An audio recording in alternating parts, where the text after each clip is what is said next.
Okay, guys, welcome to this week's episode of Trigger Points podcast. I got the man, the myth, the legend, Mr. Texas Real Estate himself. Thank you for coming on. Yeah, thanks for having me on the show. I appreciate it. I love y'all's studio here. And this will work. We're down at Westheimer right now. That's right. Oh, we are. We're on the.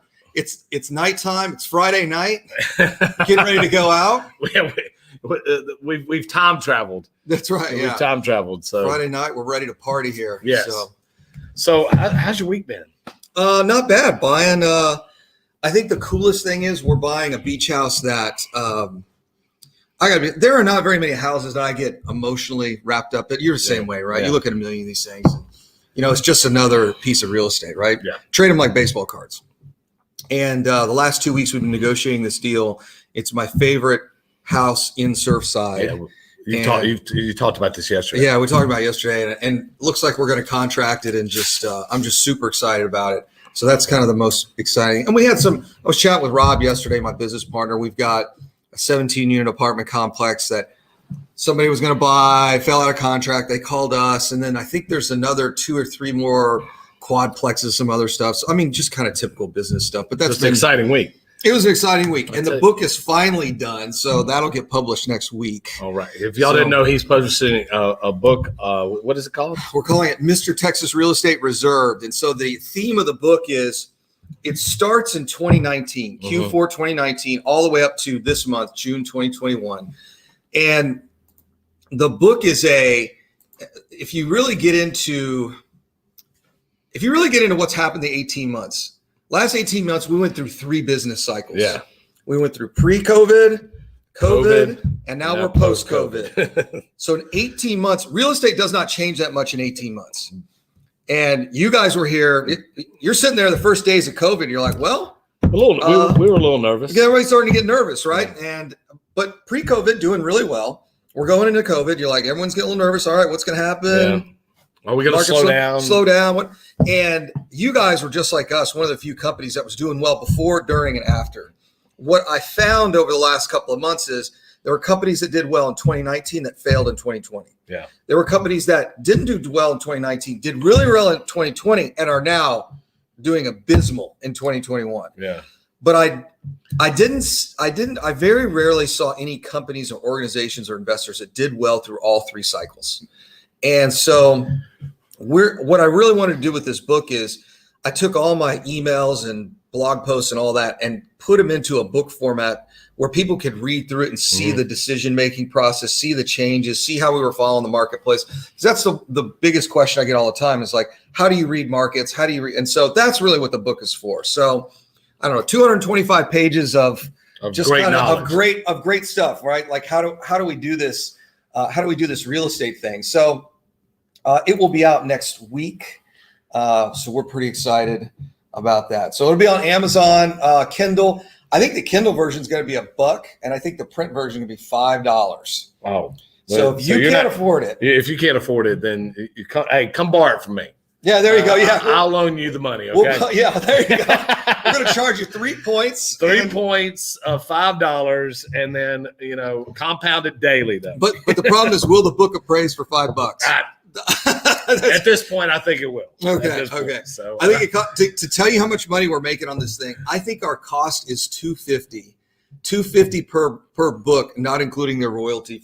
So you're gonna make like 50 cents on the book or something. Yeah, it's not much. Not bad. Not bad. We're not getting rich on the book. I can tell you that. But it's helpful knowledge. And you know what? I was thinking about this morning. In the military, and I've put this out before. In the military, the officer side and the enlisted side are 2 totally different things. There's a lot of people in the enlisted side that do not want to see you succeed because they're afraid you're going to take their job. Officer side, totally different. Everybody, they kind of work together, kind of like real estate does. Yeah. They want to see everybody succeed. They want to bring each other.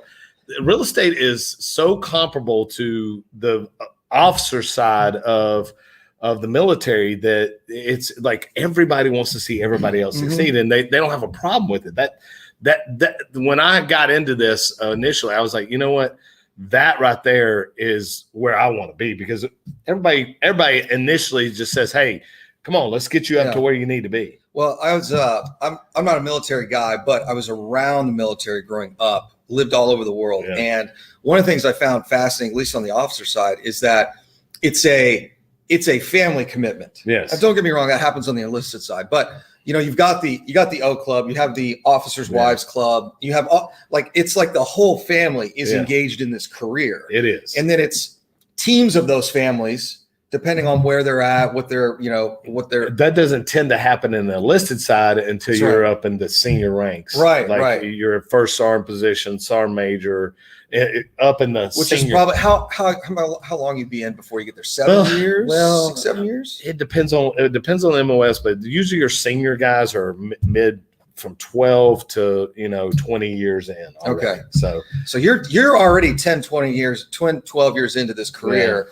and then you're finally on that track, as opposed to the guys, the officers who are in. It starts from day one. Day one, right? They come out of officer training, OTS. Yeah. So they're coming out of their officer training school, and they're already kind of developing those relationships, right? I totally agree with that. I mean, it's a when you look at it's interesting to bring that up too. Like our mastermind group, we don't allow people in our mastermind until we have an interview with their spouse.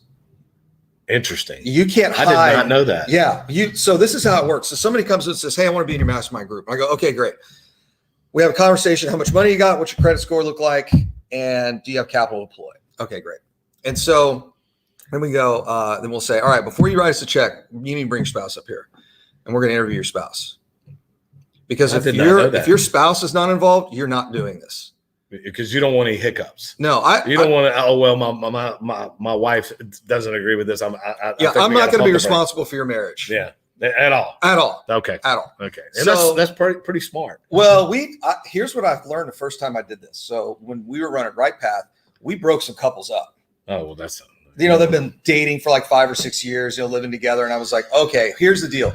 We have to interview you guys to make sure you're cool. Now, the folks that we have in our mastermind group, a lot of times their wives are like, yeah, I've been telling him to do this for a while. Or, if he reads one more damn book on real estate and he doesn't do anything, I'm going to punch him in the face. It's that sort of thing. So 90% of the time, it's not an issue. But yeah, we interview them because that's you want to make sure they're on board. Yeah, they got to be on board. So what's the link to the book, Alex? I do not have it on Amazon yet. I'm hoping by next week. I'll send you guys, somebody will send you an email. I'm going to be out of town, but we'll get you guys an email and you can send it out. But that's kind of how it works. You got to have the family. Family's got to be on board because it's a big commitment. So I have to ask you this question. I had Eab on a couple of weeks ago. I've heard you say this before, but I've never really asked you this. And we've had many radio shows. What was your trigger point? I wonder what there was the military theme to the podcast, but I'm like, what's really going on? All right. What was my trigger point? What was your trigger point to get you out of your last job into real estate? So I was by the time I was 28 years old, I was the risk manager at the University of Texas Health Science Center. A $2 billion portfolio. I ran a workers' comp program for 10,000 employees. I mean, at 28 years old, it was ridiculous. I look back and I still go to their Christmas party every year. Yeah. Like I'm still really good friends with all the folks up there. And I look back on that and I'm like, the guy I work for, his name's Bob Emery. You guys can look Bob up. I will have him speak at a real estate event. You guys think I'm a good presenter. He's unreal. He's absolutely unreal. I'll have Bob speak at one of our events sometime. But I look back and I'm like, in what world did Bob think I would be a good manager at 28 years old, right? Especially for the responsibility I had. So I had this really great career. And I was in that position and at a couple other positions till I was about 35. And I looked around and I said, I'm probably not going to get promoted until I'm 40 or like early 40s, like to the next level. So you're looking at 12 years. Yeah. Okay. Here's the crazy thing. Within my first year of risk management, I was already speaking at conferences. We do a pre-conference workshop. I wasn't keynoting yet, but I was getting there. And I looked around, my contemporaries were in their 50s. And so in your career, I was in biomedical research and healthcare. When you climb that ladder, it gets the air gets real tight the higher up you go. Like you can get to, if you're really on top, you can get to the top of your career really quick. The problem is like, how many executive vice president positions are there in biomedical research in the world? It's like 100 guys, right? And gals. It's not very big, and they're highly specialized. So anyways, I thought, I've always wanted to own my own business. So real estate is a really easy business to start. Okay. You guys go out and look at a house and you go, you're buying this house for 100. The house next door is worth $200,000. So we'll lend you 70%, right? At least 140 grand. Yeah. Conversely, if I were to start a restaurant or a bar, I'd have to go to a bank and say, here's my vision. You have to get them to buy into your vision. And that's not easy. So for me, it made sense to start in real estate first, because if I could succeed in real estate, then I could step up to whatever the next business is. And this will not be my last industry that I'm in. I'll end up back in healthcare on the business side. I've always wanted to own a hospital or surgery. Like, we may get into that space at some point. Rob, my business partner, won't, but Brian's a healthcare guy. So Brian and I may end up. I did not know that. Yeah. He's coming on the show 2 weeks from now. Okay. Yeah. He's a healthcare guy too. He was on the device sales. Clue. Oh, okay. So Brian Burr, if y'all didn't know. Brian Burr. So we may end up back in healthcare doing something there. One of the, Now, did you know Brian prior to? No, I didn't know Brian prior to that. No, I was on the risk management side. I worked for waste management for a while, and I was doing something similar to what Cardinal Health does. I don't want to get into all that because it gets into a bunch of nerdy stuff, and you guys all fall asleep. But it'll probably be in a future book somewhere. If you have problems sleeping, you can read that chapter. But I wasn't one of these guys where I'm like, corporate America sucks and all. I had a great career. When I left, they said, look, if it doesn't work out, call us. We'll find some place for you. Yeah. Whether it's here or through our network, like, we will find a spot for you. And in fact, what's crazy is, like, in my funds, I got a bunch of guys I used to work with. Yeah. They're invested in my funds and syndications and everything. So great group of folks over there, but that's how I got started in real estate. First year was 2013. My last day of employment was July the 4th, Independence Day, which is I didn't plan it that way, but that's how it worked. It's funny. I know somebody's birthday's on that day. Really? Yeah. That's kind of crazy. That's not the day you actually want to be in the hospital, right? You don't want to be in the hospital on vacation. My mother will always say that after she had the baby, had me, she looked up on the TV and they were doing fireworks. And it was just like, she's like, it's the craziest thing. And I was like, so I was actually the first baby born, I know, in Mississippi on July the 4th, 1976, the bicentennial. Oh, look at you. Yes, I'm a bicentennial baby. You're bicentennial. Wow. Yes. So you only get to celebrate every 200 years? Every 200 years. That's it. So I'm officially still one. Still one, yeah. I'm 1 year old. But that's always the joke with healthcare is, like, you don't want to go in on 4th of July weekend. You don't want to go on it because it's always a little bit. Anyway, so my last day of employment, 2013, was July the 4th. We bought 7 houses in 2013. And then 2014, we bought 67. And then 2015, we bought 90 something. And after that, it was 100 to 120 a year. This is what I want. I kind of want you to tell people. Okay. Let's read this. What type of issues will keep you from getting your first loan to do a fix and flip? What do you really need to have to get started? I'm going to tell you this right now. I'll answer this one. Cash. Cash is king. Having a little bit of skin in the game. Now, can you come with Jet Lending with 100% financing? Yes, you can. To answer your question, cash is probably the most important thing. If it's a fix and flip, make sure it's not a tear down. Make sure it's got good bones. Yeah. What advice can you give them? I think the biggest challenge you're going to find is finding a deal. Yeah, right now. Like, let's be honest. The deals ain't falling out of the sky right now. When you have a drawdown in inventory by 40%, which is what's happened over last year, it's going to impact your wholesaling and flipping. That's happening off market as well as on market. So I think it's going to be your biggest challenge is you find a good enough deal. I mean, what people are doing, though, instead of staying in Houston, what I'm seeing is getting in the outskirts. Oh, yeah. I mean, I'm telling you, like, outlying cities, not in the major metropolitan of Houston, you can find deals. You can find them. Yeah, they're out there. Trust me. It always amazes me. It's amazing me now when I see, like, a Baytown deal and the ARV is $300,000, and I'm like, there's $300,000 houses in Baytown. So some of these outerlying markets are just fascinating to watch. So last week I was watching your show. You got on there and you got on a rant. The reason why I asked you what you did first, because I'm leading into something here. Okay. So your first year in, you actually did what? What made you successful your first year in? Were you sitting behind a computer waiting for deals to come? No. This is what I did. I spent $5,000 a month in marketing. Mm-hmm. We started in July. So when I tell people we started in July and bought 7 houses in 2013, they didn't come sequentially. They didn't come like one, then next. I spent $5,000 a month in July, August, September. We didn't close our first deal till October. Mm-hmm. I was 25 grand into marketing. By the way, that's a lot of postcards. $25,000 in postcards. Mail out. I was doing direct mail, which still works. People say it doesn't work. I'm like, all marketing works. That's a big lie. The next book we're calling Big Lies in Real Estate. That's actually one of them. But yeah, we spent $5,000 a month in marketing and just kept marketing. And then we got a couple of deals in October, November, December. Bang, we were up to 7 houses. We made $500,000 on 7 houses. So if you're sitting there just kind of waiting for something to happen, you're waiting for a wholesaler to send you a deal, it's not going to work. You've got to work a deal, right? Ehab talked about this. Everybody I've talked to has talked about this. I have mentioned it several times. Motivation and getting your feet on the floor every morning and getting out the door and going and doing something about your real estate career. It doesn't matter what it is.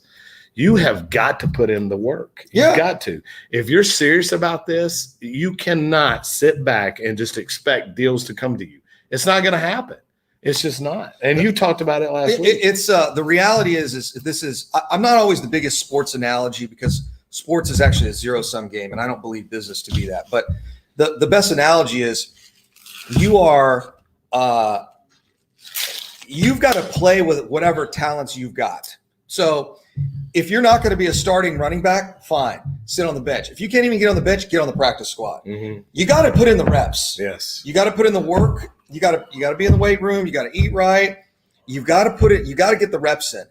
If you put in enough reps and you work hard enough, what eventually will happen? You'll get moved up from the practice squad to the bench. Yes. You'll get moved up from third string to second string. And at some point, you're going to get some time on the field. And you get enough time on the field, eventually you start winning. Then you get moved up to starter. But the problem is if you never do that. And you never practice your craft. You never practice, never get there. So here's one thing I hear this all the time. When someone says the juice isn't worth the squeeze. And I'll say, I love that saying. I do, but I'll tell you where it comes in, where it's so broken is I'll say, you're saying the juice isn't worth the squeeze because you're jealous that it may take you more work to get where this other person is. Mm-hmm. That's really what that means. It's this mindset thing where it's like, well, all these other people seem to be really, really successful. By the way, I will tell you a lot of what you guys see online and a lot of what you see on just around town and nationally, because we know you guys know a bunch of lenders, right? We all know like a whole bunch of same people, right? Yeah, we do. And I can tell you a lot of that stuff you see online is BS, right? I will 100% agree. People can make it's like the supermodels, right? Yeah, the Instagram models. Let's just take them for instance. Yeah. And if you're an Instagram model, I'm not trying to insult you, please. Okay. The cameras we have today have so many filters. It's not even funny. You can make the ugliest person in the world look halfway decent. Yeah. Don't believe everything you see. There's this TikTok video that I watched the other day. My wife showed it to me. There's this girl. They were doing shoots of her. She was athletic girl. Blah blah blah. They walk up and put butt implants into her like swimsuit or something. No, it was in her yoga pants. Oh no! To make her look like she was thicker than what she was. Do not believe everything that's out there because 90% of it is a hoax. Yeah, they're just trying to look over here. Yeah, and the problem is, in fact, I just got off the phone with a guy I meet with every 2 weeks, and we were kind of talking about the same thing. It's like the place you need to be at is the place where you compete with yourself. Yes. You may look over here and say, wow, this guy's really successful. He's got the Lambo and the radio shows and, the fancy suits and all that. And I'm like, you know what? He's one bad deal away from being. Actually, that's very true. And you guys probably see it more often than we do. They're one bad deal away from it all falling apart, right? And I will tell you, one of the reasons I wrote this book is we saw that transition. Like it happened 18 months in real estate for us to go through 3 different markets is crazy, like 3 different market cycles. And so there are people that are still living on the successes of 2020 and the successes of 2019, but the bill is coming due in 21 and 22, and they don't see it just yet. But in any case, to go back to that whole, the juice isn't worth the squeeze, you need to stop looking at other people. Now, don't get me wrong. Should you take advice from those folks? Maybe. Should you listen to what they say? Sure. But you've got to apply this to your own, to yourself, to your own business, that sort of thing. You need to just put your head down and for 6 months do nothing but work. Like, I will tell you the one thing, and look, I don't follow celebrities very much. I have my own opinion about celebrities. I think they're some of them are good, some of them are bad. Yeah. Okay. Matthew McConaughey made a speech when he won his first Oscar. It was with the Dallas Buyers Club. Mm-hmm. He said, some guy came up and asked him and said, "Hey, who's your hero?" Yeah. Have you heard this speech? Okay. So he said, "I don't know. Let me think about it." Yeah. Guy came back a couple weeks later, said, "Okay, who's your hero?" He said, "My hero is me 5 years from now, because I'm never going to be that guy." Yeah, you're right. You're never going to be that guy. So you got to chase the guy you want to be 5 years from now. Oh yeah. I've loved this mantra, and it's something I've lived by. You should be embarrassed by who you were 2 years ago. Oh yeah. You should look back and go, "Oh, geez." When I first, me and Alex literally had this conversation yesterday about my start at Jet Lending. Johnny's my brother-in-law. He's like, "Hey, coming out here, we'll get you involved in real estate." Hey, come on, no big deal. Come on out, man. You know, he tries to sell you on everything. Yeah, that's right. Hey, you know what? And nothing's a big deal. Nothing's a big deal. It's going to be fine. It's going to be fine. It's going to be great. And me, I'm super structured military guy, 21 years in the military. I'm like, "Johnny, everything ain't going to be fine. I mean, tell me. Nah, come on. It'll be fine. It'll be fine." So I was like, okay, comes first I got my real estate license, and I went to work for a Keller Williams team. That was okay, but it just wasn't something that I was like, dying to do every day. Yeah. Then I came to Jet Lending, and slowly but surely the business started picking up, blah, blah, blah. When I first started this, it was just to supplement, a little bit and give me something to do, supplement my retirement income, give me something to do. At no time did I ever think at the start of this that I would ever end up running the loan origination side of this company. Yeah, I can tell you, I had the exact, when we first started out, I thought, maybe we'll do 20 houses a year and we may end up at 50 houses a year in a couple of years. I didn't think there would be flying around the country I didn't think we'd own all these funds. Like, I never thought, but here's the deal. Let's talk about goals. Because I'm talking about this in the next book. Your goals don't matter. And here's why. You can have some goals here over the next year or so, but your long-term goals really don't matter because your goals are based off the knowledge you have today. Mm-hmm. I can tell you you've been with, how long have you been Jet? 7? No, that's five and a half years. So could you imagine the goals you have this year trying to make those 5 years ago? No, they wouldn't even make sense, right? No. You're like, I'm going to do what? There's no way. This is crazy. No. So I tell folks, hey, you got to have some goals for next year, 18 months. And maybe a big one, short-term, and maybe something 3 to 5 years out. But this whole idea that I'm going to plan out my life for the next 5 or 6 years, the joke I had when I was getting recruited, when I was working out in the private sector, I would get recruited for all these different jobs. So I'd fly out and do the interview. And it was funny. The HR director would always say, "So, where do you see yourself in 5 years?" And I'd say, I hate that. And I would say, I finally got to the point. I said, "Do you realize the last 6 jobs I've had didn't exist 5 years before?" So I said, these are ridiculous questions. So the military, when you go to boards and promotion boards, they will ask you, "What's your short-term and long-term goals?" Mm-hmm. I sat on my board for my last promotion, and I told them, I don't have a 5-year plan. Yeah. And all the sergeant majors looked at me and said, "You don't have a 5-year plan? What do you mean?" I was like, "I don't have a 5-year plan." I was like, "I don't know what's going to happen tomorrow. We're in the middle of a war." And I answered it more eloquent than this. And I said, my 5-year plan would be to be the most successful that I can during the next year, 2, 3. That's right. Yeah. I'm going to plan it a year at a time. Do I have the goals? And I said, yes, this is what I would like to accomplish. But every time I've made a 5-year plan, something always derails it. Right. And they said, that is the most honest answer we have ever heard.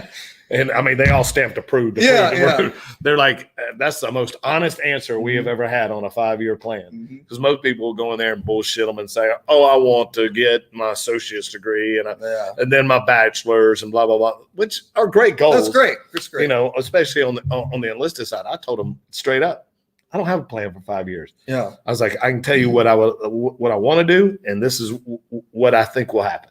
It's, there's this classic quote by Jim Rohn, and Jim says, the secret to life, it's very simple. Everyone's looking for the secret to life. The secret to life is growth. Yes. You got to grow. Yeah. So then Jim Rohn says, all right, so what is growth? Growth is making a reasonable amount of progress in a reasonable amount of time. And what does that progress look like? Like for the next 12 months, we got a pretty good idea what our goals are. And then as we go through that maturation process, as we're achieving some of those goals, we're going to be exposed to new information. And that new information may be, hey, I'd really like to do this instead of this. Like if you really look at it, I started completely over at the end of 2018. I sold my real estate education company. I sold my 2 house flipping and wholesaling businesses at the end of 2018. So all the stuff you guys are seeing with the Mr. Texas real estate brand didn't start until 2019. So the portfolio and all that, everything we built started in about February of 2019.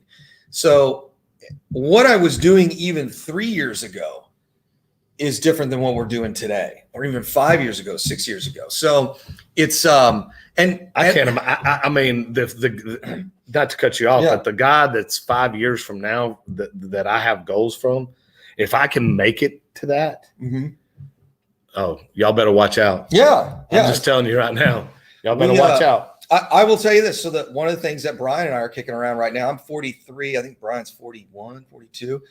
The goal that we're kicking around the office is, can we get to $1 billion in real estate by the time we're 50?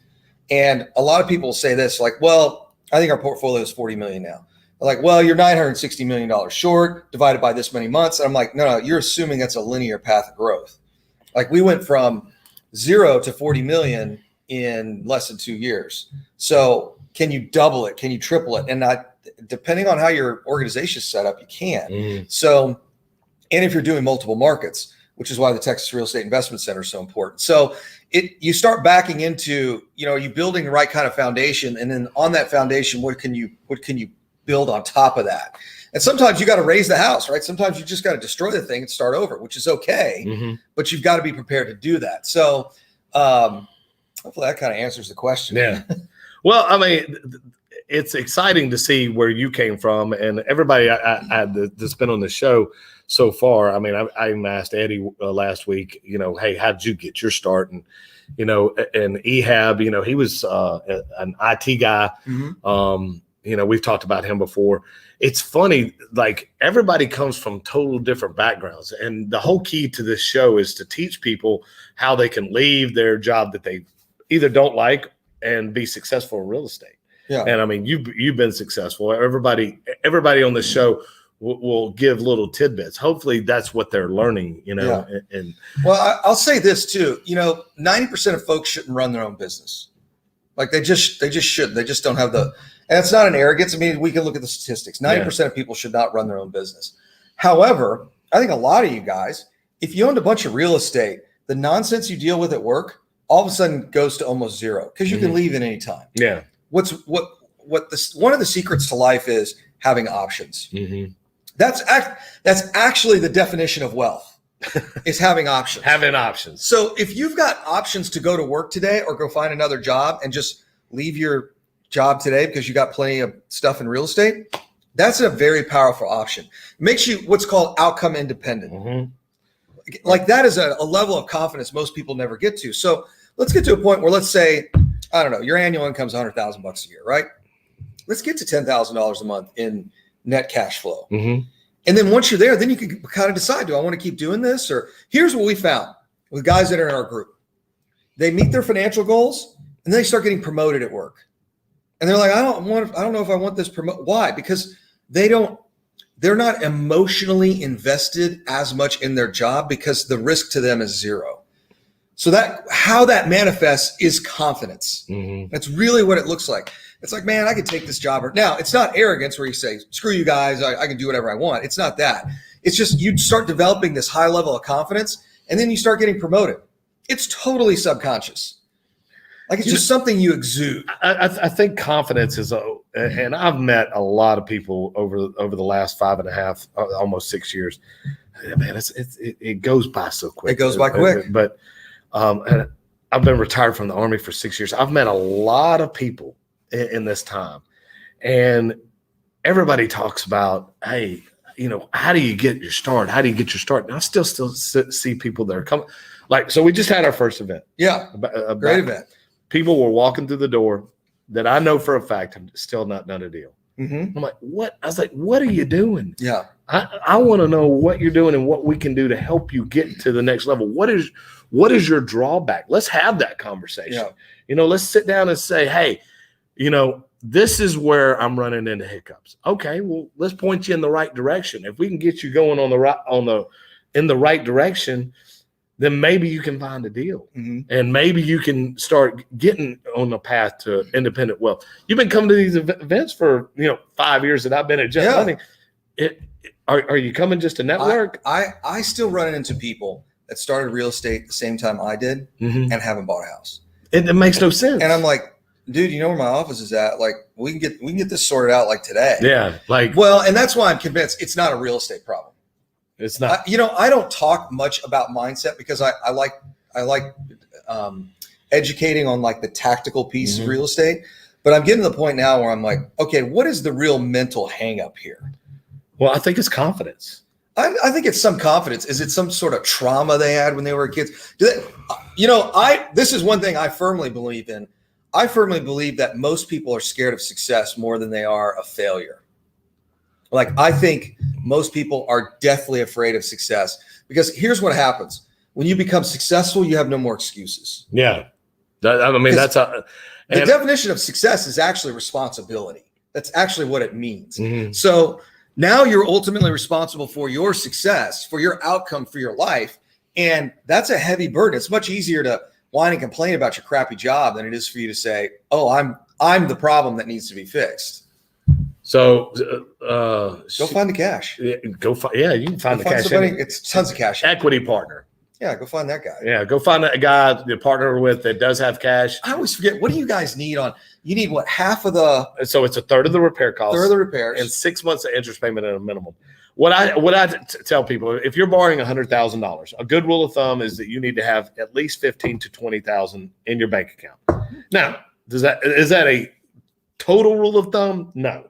Yeah. But you can get into a flip that you're buying at $45,000, putting 20 into it, and sell it for $100. And if you've got $15,000 in cash, we'll do that deal. Yeah, you're good to do that deal.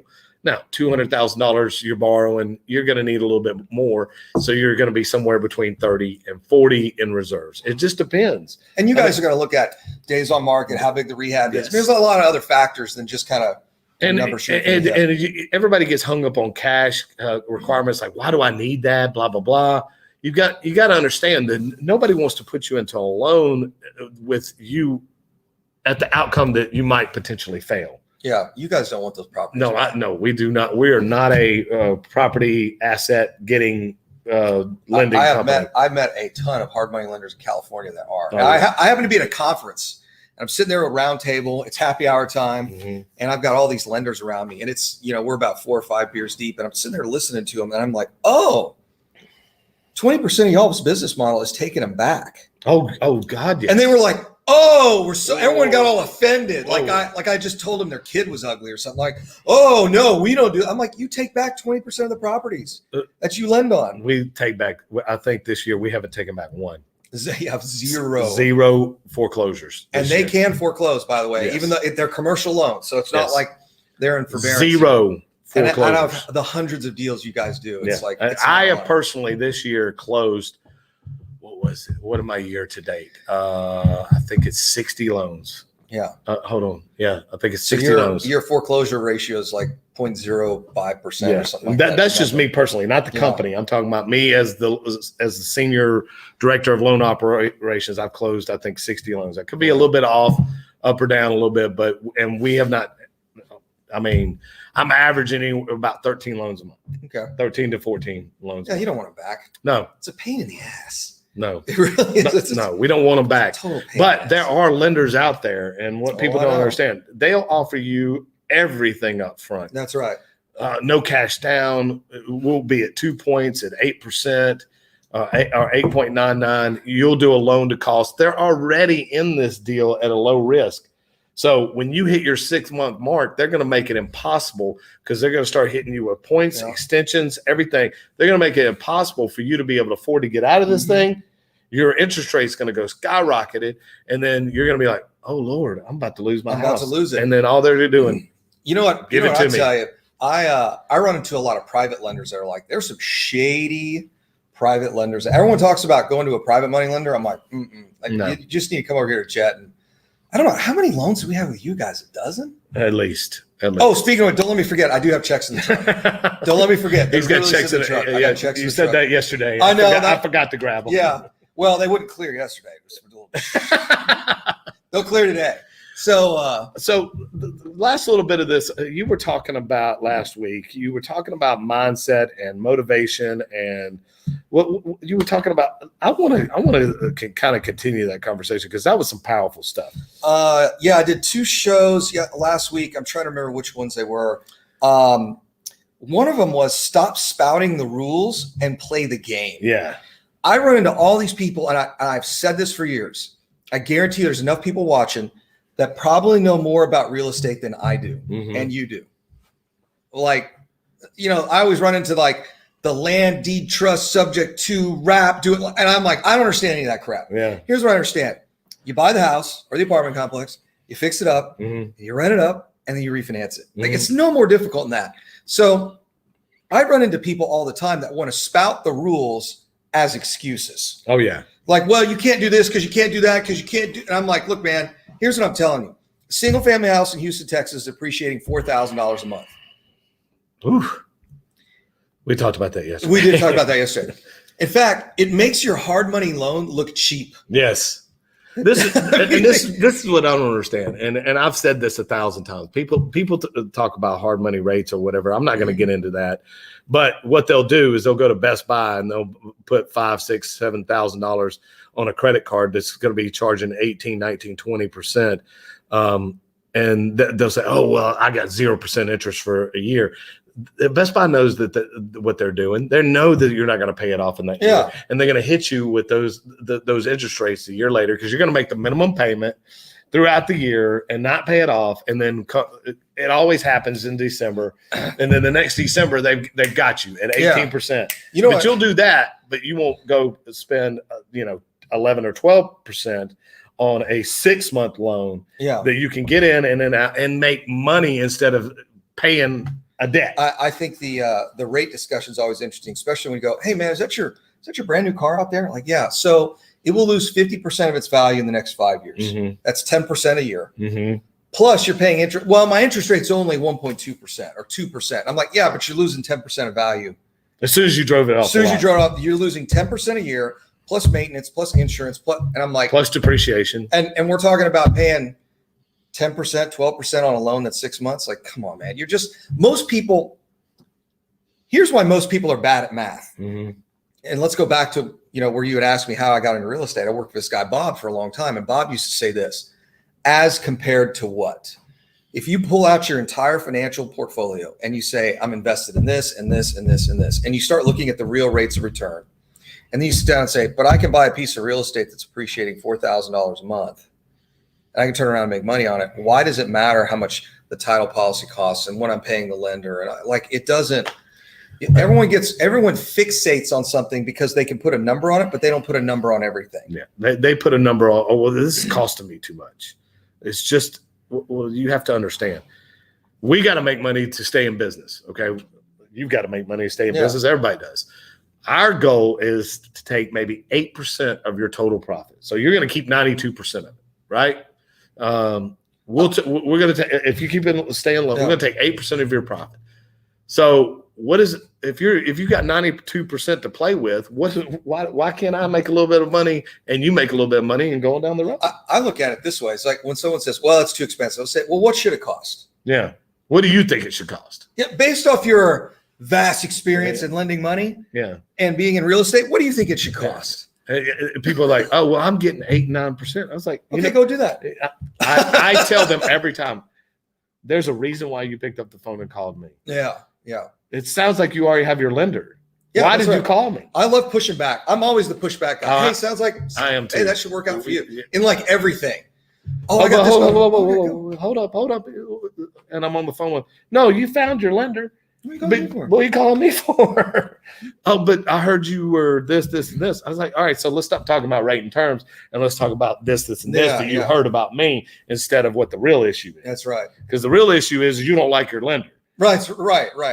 But you can't say that. Yeah. We got to play this little dance, right? We got to play this little game. I don't play dances. I quit school because of recess. I didn't like going to recess. I was like, you know what? And I told this story to Alex. I didn't graduate from high school. Mm-hmm. I got a diploma, but I did not graduate from that. I didn't do the walk. Okay. So I was scheduled to join the military. Blah blah blah.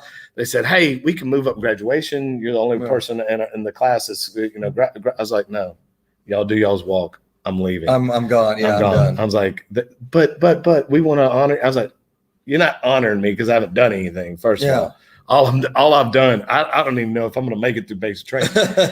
Look, there's all these failures and stuff that happen.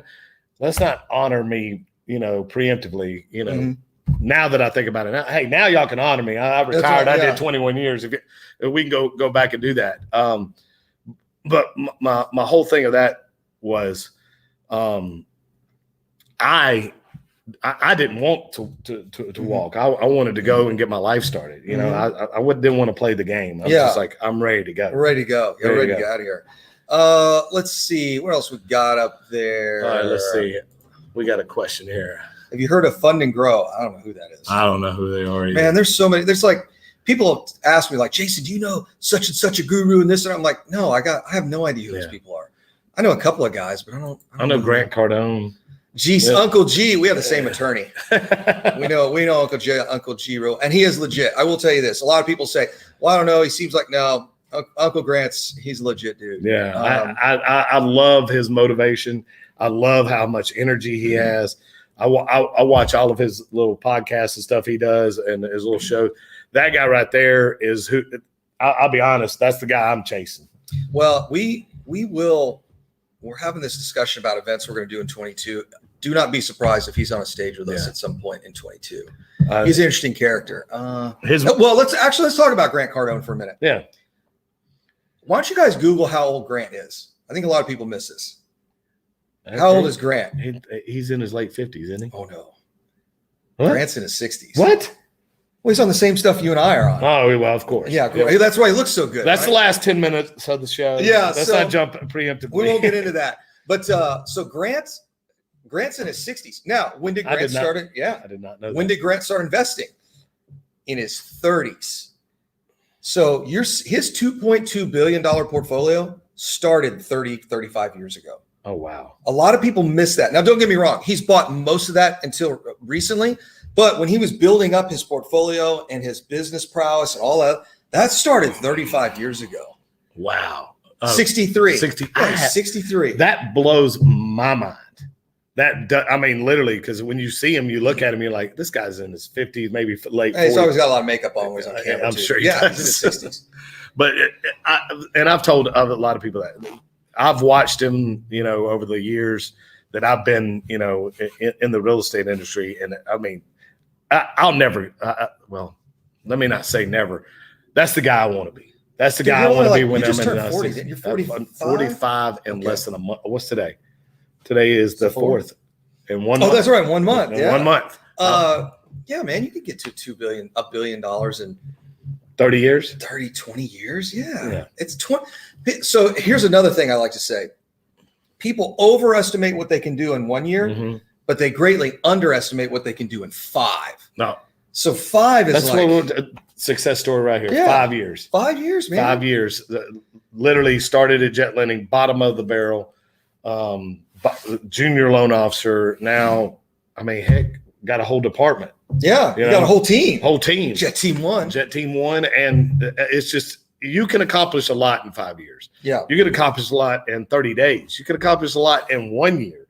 You've just got to put your feet on the ground every morning and say, look yourself in the mirror and say, tomorrow when I wake up, I want to be better than I was today. That's right. And if you're not doing that, then what's the point of living? Well, and I will tell you this too. One thing that helps is either doing videos or written journals. You don't have to do them every day. Yeah. Every couple of days, once a week. I've been going through a lot of crazy stuff the last 2 years, especially last year, if you guys know me real well. And I started journaling all this stuff, and it's helping me write all these books. But I go back 2 years ago and I look at what I was writing and the challenges I was dealing with. And I'm like, dude, like I have grown so much. So whenever you get frustrated, you can go back and say, and just, you don't have to read all of them. It's not like some sob story, but you go back and read some of these things from 30 days ago, 60 days ago, 2 months ago. For me, it's old videos I've done, like in the Fortune Builders group 5 years ago. And I pull it up and I'm like, oh, I remember that. Like it was 1,000,000 years ago. And you look at how much you've grown since then. That's I think, encouraging. Well, let's kind of segue into the last little segment on health. All right. Because I think, and I think you're a proponent, a strong believer of this. If you're not healthy physically, you're not going to wake up every day motivated to be financially healthy. Yeah, I agree with that. It's you got to take the health, and that was one thing I didn't really take seriously until the last 12 months. And for me, it was I really started to get into the science of hormones, and I mean, we all know the benefits. I'm going to show you a picture. Oh, are you? Okay. Right, this is December. This is me in December. Holy cow. Okay. That's crazy. Let's see if I can show everybody. It's probably not going to. That was me in December. That's crazy. I'm going to stand up.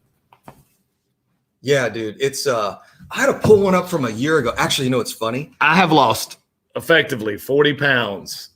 40 pounds since the February the 6th. I had to pull up. I think I still have the old pictures on one of my profiles.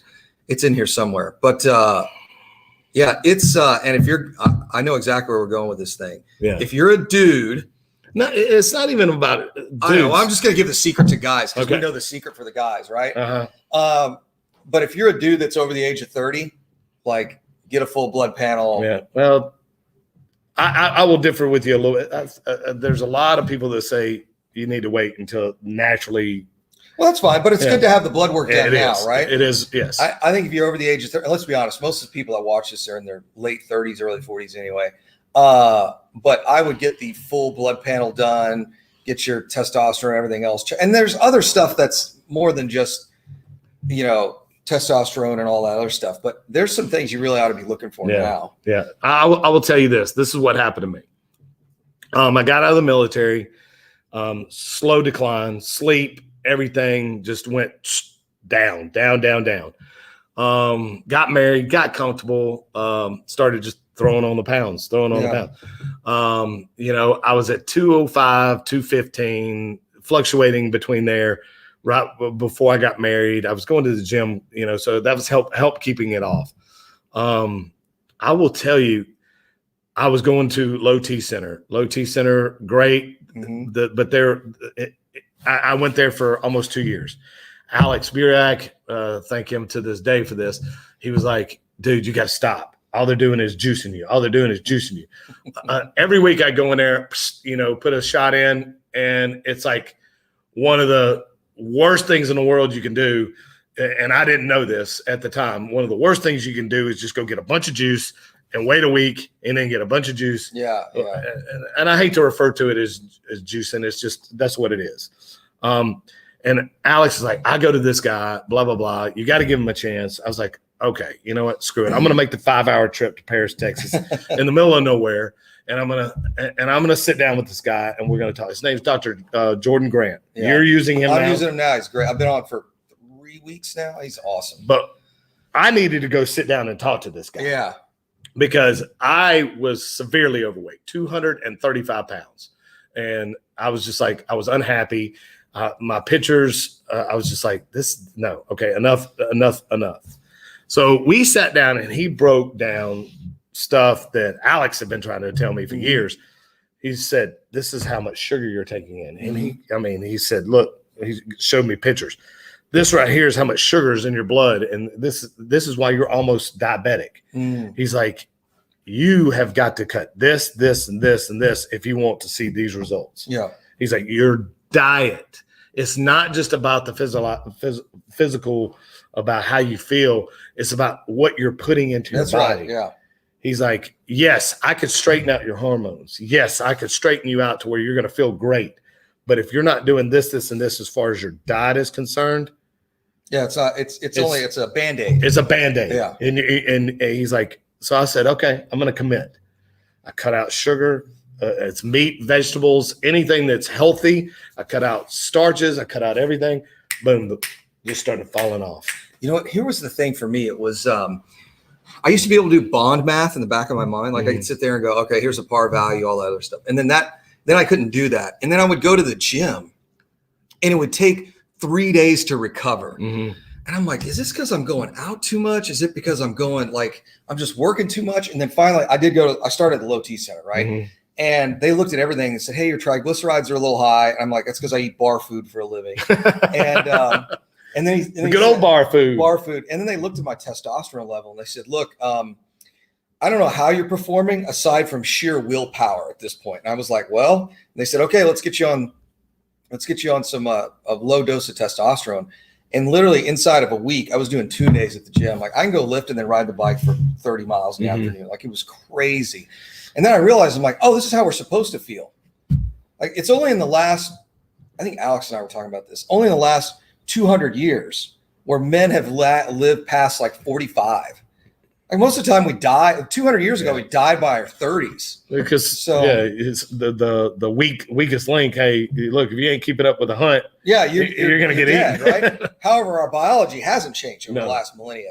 And for the ladies out there is a low testosterone. There is testosterone you guys need. You need about a tenth of what the dudes have. But and then it's how it's administered is a little bit different because women's hormones actually that follows a cycle. You guys all know that. Yeah. For guys, it's relatively consistent. But yeah, man, but I'll tell you, I feel 1,000 times better. Well, I mean, yeah, but and that's the thing that I want out of this podcast eventually is that, hey, financially wealthy, physically healthy, it all comes together. If you can make it all sync, eventually you're going to progress. Yeah, I'll tell you, I was listening to a podcast on the way over here.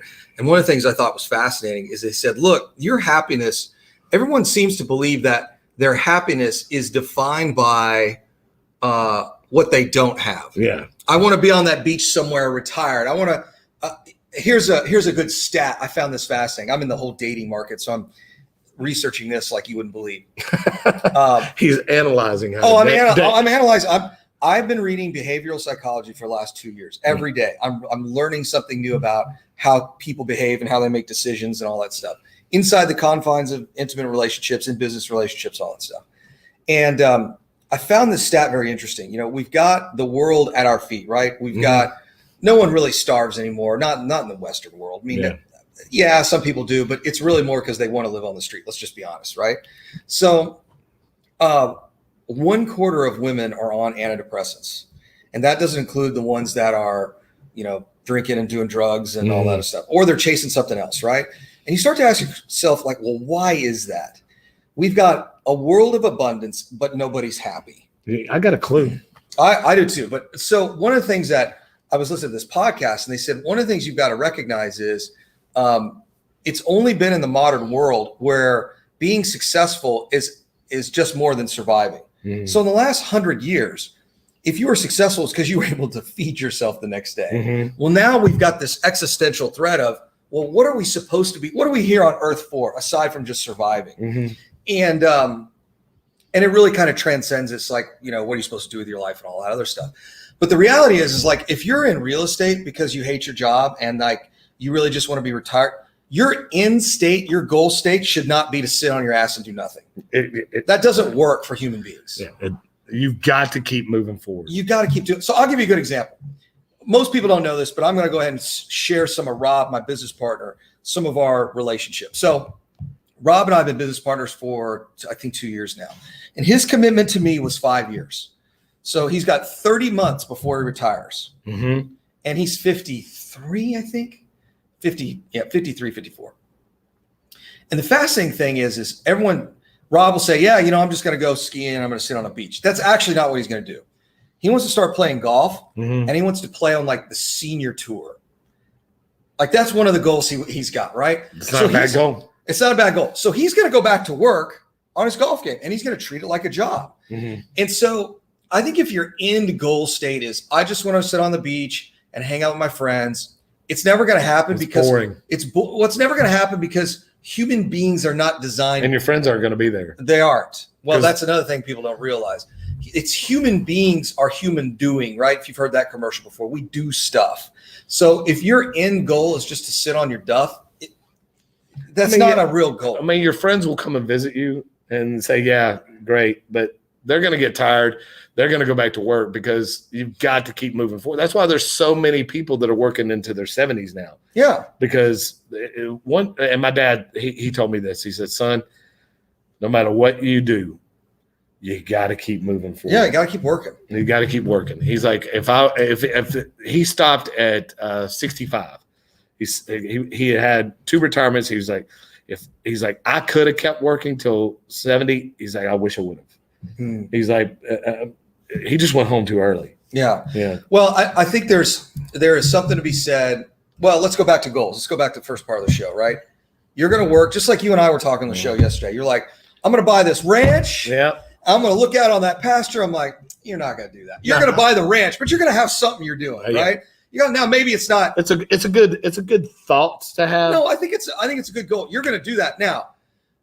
You're not going to be doing this 80 hours a week. You're going to be doing something else, with your time. And I think that will not reveal itself to you until you get closer to meeting that goal. And then you're going to go, all right, kids are out of college, so let's buy the ranch. But I'd like to do this and this too. Like you guys will figure something out. And that's what I keep telling folks. I'm like, it's fine to have that kind of goal out there. We want to do this and that, and that's okay. Like the vacation stuff and all that. But you will figure out, what that next adventure is in your life. Right. And I think let me put it this way.